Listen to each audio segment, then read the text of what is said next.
এবং আওয়ামী লীগপন্থী আইনজীবী আর বিএনপিপন্থী আইনজীবী সংঘর্ষ এত কেন এর উত্তর অবশ্যই ডক্টর ইউনূসকে দিতে হবে।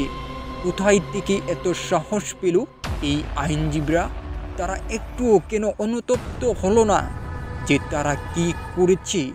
তার দলের প্রধান স্বৈরাচার শেখ হাসিনা জুলাই আগস্ট কি সেই কারণে কি এই স্বৈরাচার শেখ হাসিনার দোসররা এরকম শুরু করলো?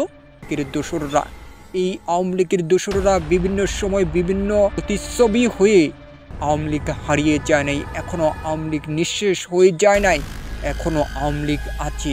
এই আওয়ামী লীগকে অবশ্যই নিষিদ্ধ করতে হবে এবং আজীবনের জন্য হবে, এবং যারা এগুলো করেছে তাদেরকে অবশ্যই বিচার করতে হবে।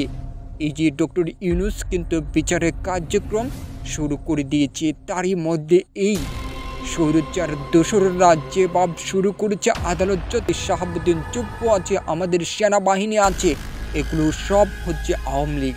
এখন তোমরা সমস্ত কিছু দখল করে নাও, আর তোমাদেরকে গর্তের ভিতরে থাকতে হবে না, কারণ এভাবে একটা দল নিঃশেষ হতে পারে না। তোরে এরকম করলো এবং তার পরিপ্রেক্ষিতে এই ছাত্র সমাজ কি করলো? হাইকোর্টকে ঘেরাও করার একটা কর্মসূচি দিয়েছে এবং যারা বিচারপতি আওয়ামী লীগের সময় নিয়োগ হয়েছে এবং আওয়ামী লীগের হয়ে বিচার কার্যক্রম করছে তাদেরকে অবশ্যই অপসারণ করে আইনের আওতায় নিয়ে আসতে হবে। এটাই কিন্তু বলছে এই ছাত্র সমাজ। কেন হাইকোর্ট চত্বরে এরকম সংগঠিত হবে?